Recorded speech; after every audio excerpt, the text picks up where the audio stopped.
Lesothosaurus, which means lizard from Lesotho, was an early Ornithischian dinosaur that lived during the early Jurassic period. It was a small dinosaur measuring 90 centimeters in length. Lesothosaurus was a lightly built species, which had slender, long back legs and rather short forelimbs.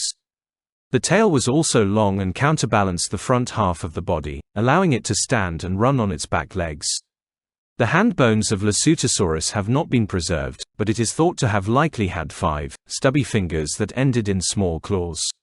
The skull of Lesothosaurus was small and triangular in shape. It also had a flat face, which is reminiscent of modern iguanas. The skull also had large eyes and large open spaces for chewing muscles. The skull also had a large opening in front of the eye, which may have been for a salt gland. The snout was short and rather pointed, and the gracial, lower jaw was tipped by a horn-covered predentary bone. The teeth of Lesothosaurus were small and leaf-shaped, which indicates it was mainly a plant eater. These small ornithischians likely used the narrow snouts and beaks to feed on succulent shoots. The teeth were not designed to chew, which means that they would simply have broken the food into small pieces before swallowing it. However, the teeth were pointed, and had grooved edges, which would have produced a chopping motion which would have allowed it cope with tough plants. Most of the nutrients in plants are locked inside tough plant tissues.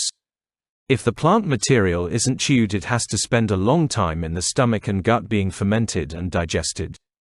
Like many plant-eating animals, Lesothosaurus had a large belly, which was situated between the legs and under the hips, enabling it to maintain balance while running.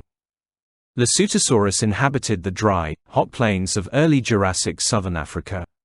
A pair of Lesothosaurus skeletons have been found curled together, and surrounded by worn, discarded teeth, even if the skulls of the animals were fully toothed.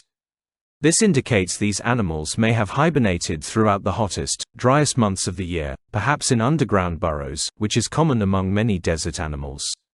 It is likely that the worn teeth were shed during sleep, while new ones were growing. The skeleton of Lesothosaurus was similar to all later ornithopods. It had a long and slender neck, which was also flexible. The back, hips and tail were stiffened and supported by narrow, bony tendons, and it also had a long tail. Lesothosaurus was unarmored, and had neither long claws or teeth to defend itself. This means it would simply have relied on speed and agility to avoid being preyed on by carnivorous archosaurs and early theropod dinosaurs that it shared its environment with.